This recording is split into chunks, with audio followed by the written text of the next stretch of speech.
बच्चे शायद अभी थोड़ा फ्री हैं तो मैं बच्चों के साथ बैठ के थोड़ी बातें कर लेती हूँ और हंसते हुए अपने बच्चों के गालों को सहलाती है। कहती है, राधे राधे, कैसे आप सब? बढ़िया बढ़िया रहना, मस्त रहना, एकदम खुश और सुखी रहना। बहुत दिन पहले मैंने आप लोगों के साथ एक हाउस वाइफ की स्टोरी शेयर की थी, तो आप लोगों ने, बहुत से लोगों ने वो स्टोरी सुनी और वीडियो देखा, लेकिन कमेंट्स किसी ने भी नहीं किया। और मुझे ऐसा लगता है कि बहुत सारी महिलाओं को वीडियो पसंद आया होगा और किसी को भी ये लगा होगा शायद कि ये वीडियो मेरे पे ही आधारित है, क्योंकि 90% महिलाओं की यही हालत होती है जैसे कि मैंने वो वीडियो बनाई थी। तो आज फिर से मैं आप लोगों के सामने एक हाउसवाइफ की फिर से कहानी लेके आई हूँ और ये कहानी थोड़ा सा अलग है। ये दोनों कहानी मैंने कहीं पर पढ़ी थी, तो मुझे ऐसा लगा कि मुझे आप लोगों के साथ ये कहानी शेयर करनी चाहिए। दोनों कहानी जो है बहुत विस्तार में थी, यानी कि बहुत बड़ी थी। आप लोगों के सामने मैंने वो कहानी बहुत संक्षेप रूप में आप लोगों को कहानी सुनाई, और जो आज की ये कहानी है वो भी बहुत संक्षेप में आप लोगों को सुनाने जा रही हूँ। तो ये कहानी ऐसे है, एक महिला है, उसके 2 बच्चे हैं, एक बेटी और बेटा। पति उसके शिप में काम करते हैं, जो कि 6 महीने के बाद वो अपने पत्नी और बच्चों से मिल पाते हैं। तो ये महिला अपने बच्चों लालन पालन में इतना खो जाती है कि उसे दिन और रात का कुछ भी पता नहीं चलता, समय कैसे बीतता जा रहा कोई पता नहीं होता।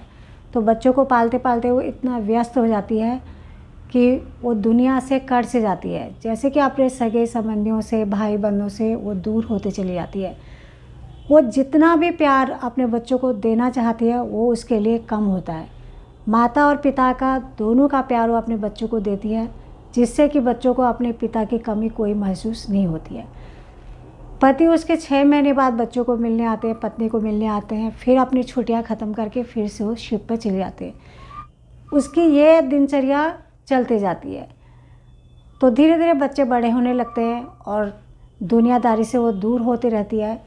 तो सगे संबंधियों से, दुनिया से दूर होने का कारण उसका ये था, जब वो महिला छोटी थी तो उसके दोनों पेरेंट्स यानी कि माता पिता किसी बैंक में अच्छे पद पर कार्यरत थे। तो बच्ची स्कूल जाती और स्कूल में उसके दोस्त लोग उससे बातें करते, जैसे कि सभी लोग करते हैं, हमारे बच्चे भी करते हैं। हम लोग बाहर जाते हैं लोगों के बीच में तो हम भी अपने घर की बातें, कुछ अपनी बातें शेयर करते हैं। तो उसी तरह उनकी बातें शेयर हुई तो उसके दोस्त लोग बोलते थे कि आज तो हमारी मम्मी ने हमारे लिए टिफ़िन में गर्मा गर्म बना के ये भेजा है, हम घर जाएंगे तो लंच में हमारी मम्मी हमारे लिए गर्मा गर्म ये बनाएगी। और वो भी अपने दोस्तों के साथ बातें शेयर करती थी कि मेरी मम्मा मेरे लिए ऐसी न्यू ड्रेस लाई है, मेरी मम्मा मेरे लिए ऐसे टॉय लाई है, वो भी शेयर करती। तो दोनों के मन में, जिनकी मम्मी घर पे रहती है यानी कि हाउस मेकर है और जिनकी मम्मी वर्किंग वूमन है, उन दोनों के बीच में ऐसी बातें होती थी। तो एक दिन क्या हुआ, वो घर पर आती है स्कूल से, वो 2 बहनें थी, दोनों बहनें घर पर आई। उन्होंने अपनी मम्मी से कहा कि मम्मी आज हमारा मन कुछ ऐसा खाने का है जिसे कि आप बना दो और हमें गर्मा गर्म खिलाओ। तो उनकी मम्मी बोलती है कि बेटा मैं तो बहुत थकी हुई हूँ, अपनी आंटी से बोलो वो आपके लिए बना देंगे, जो आपका मन कर रहा है उन्हें बोलो वो बनाएंगी। तो बेटी बोलती कि मम्मा हम तो उनके हाथ का खाना खा खा के थक चुके हैं, आज हमारा मन है कि आप हमारे लिए बनाएं और हम खाएं। तो मम्मी बोलती कि नहीं मैं नहीं बना पाऊँगी, मैं थकी हुई हूँ। तो बच्ची के मन में ये बात घर कर जाती है कि हमारी मम्मी अगर घर में रहती तो हमारे लिए नया नया खाना बनाती, नई नई डिश बनाती, गर्मा गर्म हमें परोसती, और हमारे लिए आंटी रखी हुई है जो कि हमारा सारा काम करती हैं, और मैं जब बड़ी होऊंगी तो मैं जॉब नहीं करूंगी। तो समय बीतता जाता है। वो बहुत पढ़ी लिखी महिला होती है, उसने शादी से पहले एक सेंट्रल स्कूल में बच्चों को ट्यूशन पढ़ाने का भी जॉब किया था। जब उसकी शादी होती है तो उसने वो जॉब छोड़ दी, सिर्फ अपने बच्चों को अपनी खुशी देने के लिए, ताकि जिस तरह मुझे वो फील हुआ था बचपन में वो फील मेरे बच्चों को ना हो। तो धीरे धीरे उसके बच्चे बड़े होने लगते हैं और बेटी स्कूल की पढ़ाई से अच्छे नंबरों से पास होके वो इंजीनियरिंग की पढ़ाई करने के लिए बाहर पढ़ने चली जाती है। फिर 2 साल बाद बेटा भी अच्छे नंबरों से पास होता है, वो भी अच्छे से कॉलेज में एडमिशन होके वो भी हॉस्टल में रहने लगता है और पढ़ाई करने लगता है। और इस बीच एक ऐसी दुर्घटना घटती है कि उसके पति की किसी दुर्घटना में देहांत हो जाता है। अब वो घर में अकेली हो जाती है, क्योंकि पहले भी वो घर में अकेली थी, लेकिन उसे 6 महीने के लिए अपने पति का इंतज़ार होता था कि पति घर में आएंगे तो बच्चों के साथ मुझे बहुत खुशी मिलेगी। अब पति का सहारा उसका जा चुका था।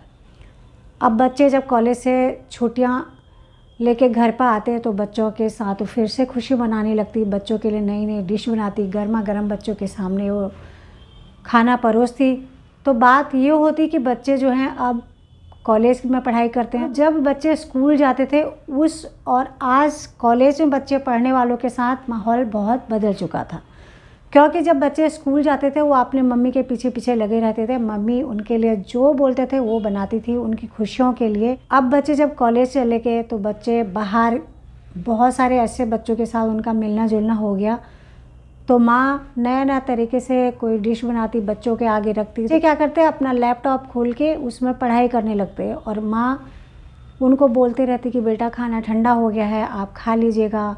तो बच्चे बोलते हैं कि ठीक है मम्मी अभी खाते हैं, थोड़ी देर हमें पढ़ने दो, हमारी पढ़ाई है, खाना ही थोड़ी सब कुछ है, जैसे कि आजकल के बच्चे बोलते हैं। और ये कहानी सच्ची है, आप ये नहीं सोचना कि मैंने ये कहानी बनाई है। और हम लोगों के साथ भी ऐसा होता है, जैसे कि सभी लोग देखते हैं आजकल सोशल मीडिया पे, बच्चे ही नहीं बड़े बूढ़े जवान जिसको भी है मोबाइल चलाना आता है, लैपटॉप चलाना आता है, सभी लोग इसी तरह बिजी हैं।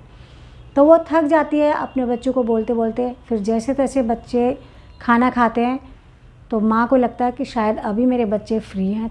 तो जैसे ही माँ अपने बच्चों के पास जाती है कि मैं अपने बच्चों से बात करूँगी, तो बच्चों की मोबाइल पर घंटी बजती है। तो बच्चे बोलते हैं मम्मी 1 मिनट रुक जाओ, मेरे दोस्त का फ़ोन है। तो मम्मी सोचती है कोई बात नहीं, बच्चे अपने दोस्तों से बात कर लेंगे तो फिर मेरे साथ उसके बाद बात करेंगे। लेकिन वो अपने दोस्तों के साथ बात करने में इतने बिजी हो जाते हैं कि 1 घंटा व्यतीत होता है, 2 घंटे, 3 घंटे कब बीत के बच्चों को पता नहीं चलता। लेकिन माँ उनकी राह को निहारते निहारते कि कब मेरे बच्चे फ्री होंगे, कब मेरे साथ बात करेंगे, माँ थक हार के अपने बेड में चली जाती है और सो जाती है। फिर सुबह उठती है, फिर से वही समय उसके लिए दोबारा लौट के आता है। धीरे धीरे उसने सोचा कि मैंने बच्चों के लिए इतनी कुर्बानी दी और आज बच्चे अपने दोस्तों में इतना व्यस्त हैं और मैंने अपने रिश्ते नातेदार, अपने दोस्त सब मैं भूल चुकी हूँ। वो दोबारा से अपने दोस्तों को ढूंढने लगती है और दोस्तों के साथ किट्टी पार्टीज शुरू कर देती है। बच्चों की पढ़ाई चालू रहती है और बच्चे छुट्टी पर घर आते और फिर चली जाती। माँ ने जिन लोगों के साथ किट्टी पार्टी शुरू करी तो उनके साथ वो फिर लंबे लंबे ट्रिप पर भी जाना शुरू कर देती है। एक दिन बच्चों का फ़ोन आता है कि माँ हम घर आ रहे, तो माँ अपने ट्रिप की तैयारी पहले ही कर चुकी होती है, वो ट्रिप पर चली जाती है और जो घर की चाबी होती है वो अपने पड़ोस वालों के घर में दे के जाती है और बोल के जाती है कि मेरे बच्चे आएंगे और ये चाबी मेरे बच्चों को दे देना। बच्चे आते हैं और देखते हैं कि माँ घर पर नहीं है, तो वो घर में रहते हैं।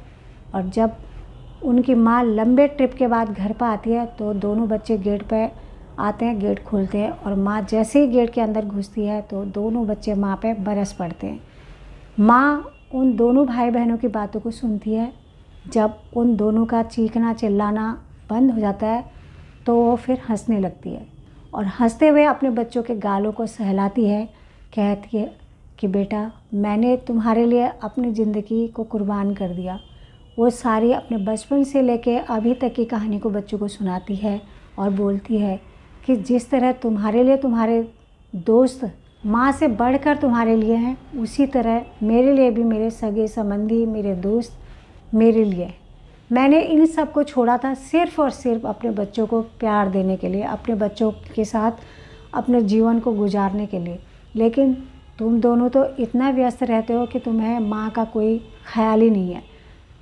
तो ये कहानी को पढ़ के मुझे ऐसा लगा कि हम सभी लोग, चाहे वर्किंग वूमन है, चाहे हाउस मेकर है, हम सब यही सोचते हैं कि हमारे बच्चे बड़े होंगे तो हमें ये सुख मिलेगा। कोई भी है आज तक अपने बच्चों को इसी तरह पालते आए हैं, जैसे कि हमें भी हमारी माँ ने पाला।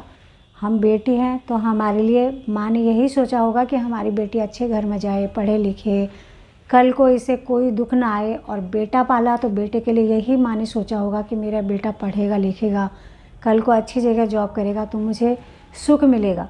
लेकिन नसीब का कोई पता नहीं है, नसीब हमें जहाँ रखता है, जैसे हमने पिछले जन्म में कर्म करे होंगे वो हमें वहीं रखेगा। लेकिन अपने बच्चों के लिए अच्छी कामना करनी चाहिए, प्रार्थना करनी चाहिए प्रभु के लिए कि जो भी दुख हो हमारी झोली में डाल देना, लेकिन हमारे बच्चों को कोई कष्ट ना आए, वो सदा सुखी रहें, उनकी झोली में सदा खुशियाँ ही आप देना। प्रभु से इतनी प्रार्थना हम लोगों को करनी चाहिए। मुझे ये कहानी पढ़ के बहुत दुख हुआ, क्योंकि उनकी माताजी पिताजी दोनों काम करते थे, वो भी अपने बच्चों के लिए काम करते थे कि हम ज़्यादा से ज़्यादा कमाएंगे तो हमारे बच्चों को किसी तरह की कोई परेशानी नहीं होगी, हमारे बच्चों को सुख मिलेगा। और वो महिला एजुकेटिव थी, उसने अच्छी खासी पढ़ाई करी हुई थी और अच्छे घर से थी, तो शादी भी उनकी अच्छे घर में हुई और घर भी बहुत अच्छा था, पॉश इलाके में उनका घर था। तो उन्होंने कोई नौकर नहीं रखा था, वो सारा काम घर का खुद ही करती थी, जबकि वो अच्छा खासा नौकर रख सकती थी और घर का काम उनके नौकर चाकर सब कुछ कर सकते थे। लेकिन सिर्फ़ और सिर्फ अपने बच्चों को प्यार देने के लिए और अपने बच्चों का प्यार पाने के लिए उन्होंने ये सारा काम खुद ही करा। लेकिन जब वो निराश हो गई कि ये क्या हुआ मेरे साथ, तो उन्होंने फिर से वही काम किया जो उनकी माँ ने किया। किसी से कोई आस लगाने से या कुछ भरोसा करने से हमें कुछ भी नहीं मिलने वाला। और आप लोग इस कहानी को सुन के मुझे बताना कि आप लोगों को ये कहानी कैसी लगी, और जो मैं बोल रही हूँ कि हमारे कर्म की सब लेखा जोखा होता है, क्या ये सच है। वीडियो अगर अच्छी लगी हो तो लाइक करना, कमेंट करना, और मेरे चैनल पर आप नए हैं तो मेरे चैनल को सब्सक्राइब कीजिएगा। मैं इंस्टाग्राम पे भी हूँ, आप मुझे वहाँ भी फॉलो कीजिएगा। कल आती हुई नई वीडियो के साथ, तब तक के लिए जय श्री राधे कृष्ण। भलू लगदू मोहना तेरो हसी हसी बचनो रे।